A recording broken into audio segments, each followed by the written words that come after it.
सुप्रभात। कक्षा 12 की छात्राओं, ये हिंदी विषय की कक्षा है और इसमें हम लोग काव्य सौंदर्य के प्रमुख तत्व में अलंकार का अध्ययन कर रहे हैं। पिछली कक्षा में हम लोगों ने रूपक अलंकार, अनन्वय अलंकार, प्रतीप अलंकार का अध्ययन किया है। उपमा अलंकार उसके पहले पढ़ा था। आज हम लोग संदेह अलंकार पढ़ेंगे।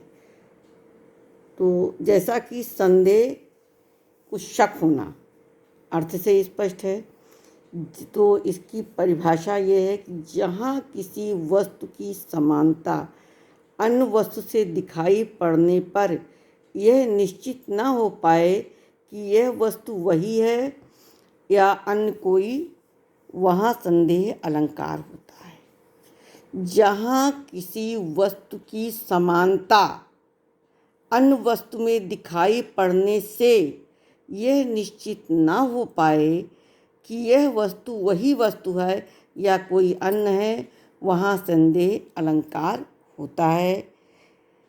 लंका दहन के वर्णन में हनुमान की पूँछ को देखकर ये निश्चित ज्ञान नहीं हो पाता है कि ये आकाश में अनेक पुच्छ तारे हैं या पर्वत से अग्नि की नदी सी निकल रही है। जब हनुमान जी की पूँछ में आग लगाई जाती है और वो लंका में दौड़ते हैं, एक छत से दूसरी छत पर भागते हैं, उस समय सब ये सशंकित हो जाते हैं। समझ में ही नहीं आ पाता कि ये हनुमान जी की पूँछ में लगी हुई आग है अथवा आकाश में पुच्छल तारे हैं अथवा पर्वत से अग्नि की नदी निकल रही है। ये समझना मुश्किल हो जाता है, इतना विकराल रूप होता है। इसका उदाहरण भी दिया हुआ है।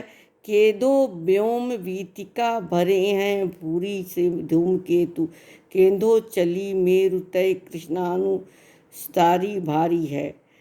दूसरा एक और संदेह अलंकार का उदाहरण है।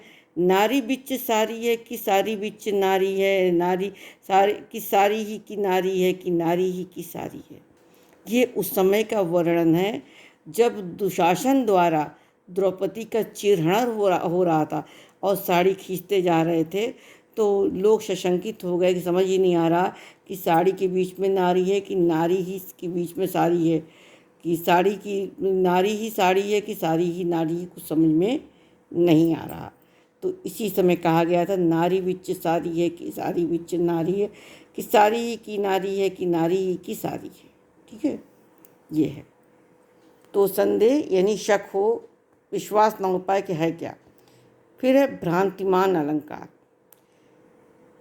संदेह में तो यह संदेह बना रहता है कि यह वस्तु रस्सी है या सांप है, परंतु भ्रांतिमान में तो अत्यंत समानता के कारण एक वस्तु को दूसरी वस्तु समझ लिया जाता है। जैसे रस्सी को सांप समझ लेना, सांप को रस्सी समझ लेना, उसी भूल के अनुसार कार्य भी कर डाला जाता है। भ्रांतिमान में क्या होता है, एक वस्तु को ही दूसरी वस्तु समझ लिया जाता है। संदेह में तो ये रहता है कि वस्तु ऐसी होती मिलती जुलती और समझना मुश्किल होता है कि ये कोई अन्य वस्तु है या वही है। ठीक है, लेकिन भ्रांतिमान में तो वस्तु क्या है ये समझना मुश्किल होता है कि रस्सी है या सांप है। उसी वस्तु को दूसरी तरह से समझ लिया जाता है, उसी भूल के अनुसार कार्य भी कर डालते हैं। बिल विचारी प्रविशन लग्यो नाग सुंड में व्याल, ताहु कार्य उख भ्रमलियो उठाए उत्थाल। यहाँ सर्प को हाथी की सूंड में बिल होने की भ्रांति हुई और उसी भूल के अनुसार क्रिया भी कर बैठा, उसमें घुसने लगा। अगर हाथी को भी सर्प में काले गन्ने की भ्रांति हुई और उसने तत्काल उसे गन्ना समझकर उठा लिया। यहाँ सर्प को हाथी की सूंड में बिल होने की भ्रांति हुई और वह उसी भूल के कारण उसके अंदर क्रिया कर बैठा, उसमें घुसने लगा।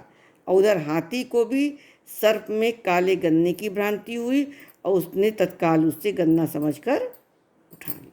दोनों में एक दूसरे का भ्रम पैदा हो गया। ठीक, इसके बाद आता है उत्प्रेक्षा अलंकार। जहाँ उपमेय में उपमान की संभावना की जाए वहाँ उत्प्रेक्षा अलंकार होता है। उत्प्रेक्षा अलंकार के 3 भेद बताए गए हैं, वस्तुत्प्रेक्षा, हेतुत्प्रेक्षा और फलोत्प्रेक्षा। ठीक है। वस्तुत्प्रेक्षा जहाँ किसी वस्तु में किसी अन्य वस्तु की संभावना की जाती है वहाँ वस्तुत्प्रेक्षा होती है। सखी सोहत गोपाल के उर गुंजन की माल, बाहिर लसती मनोपिय दावानल की ज्वाल। गुंजन की माल उपमेय में दावानल ज्वाल उपमान की संभावना की गई है। हेतु उत्प्रेक्षा क्या है? जहाँ अहेतु में अर्थात जो कारण न हो उसमें हेतु की संभावना की जाए वहाँ हेतु उत्प्रेक्षा होती है। रवि अभाव लख रैन में, दिन लख चंद्र विहीन, सतत उदित ई हेतुजन, यश प्रताप मुख कीन। राजा के यश प्रताप के तह सतत दय दीप्यमान होने का हेतु रात्रि में सूर्य का और दिन में चंद्रमा का अभाव बताया गया है, अतः यहाँ अहेतु में हेतु की संभावना की गई है। फलोत्प्रेक्षा जहाँ अफल में फल की संभावना की जाए वहाँ फलोत्प्रेक्षा होती है।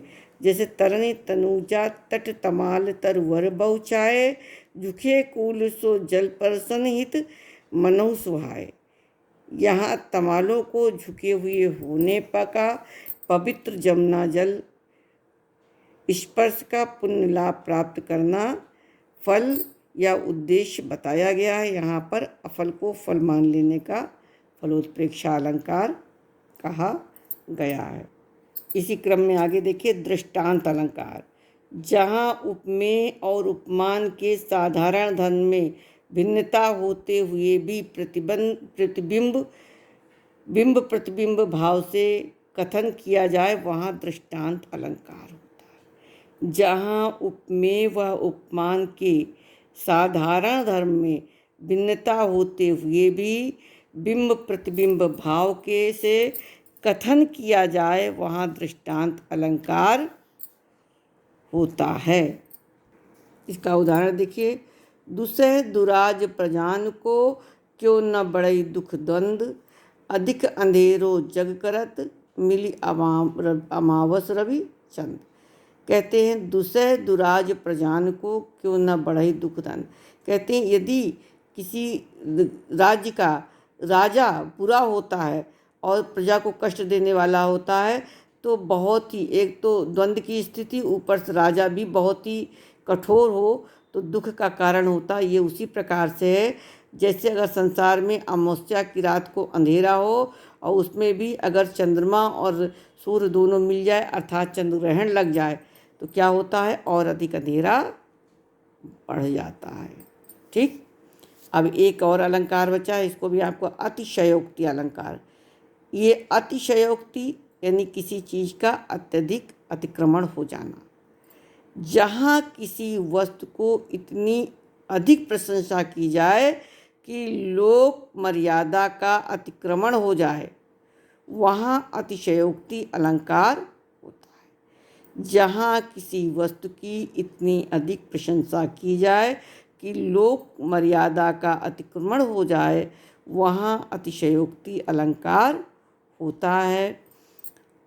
अब जीवन की है कपि आस न को आम न कोय, कन गुड़िया की मधुरी कंगना होय। यहाँ शरीर की क्षीणता को व्यंजित करने के लिए अंगूठी को कंगना होना, यानी अंगूठी कभी कंगन नहीं हो सकती, लेकिन क्या कहा है अंगूठी को कंगन होना बताया गया है, अतः यहाँ अतिशयोक्ति है।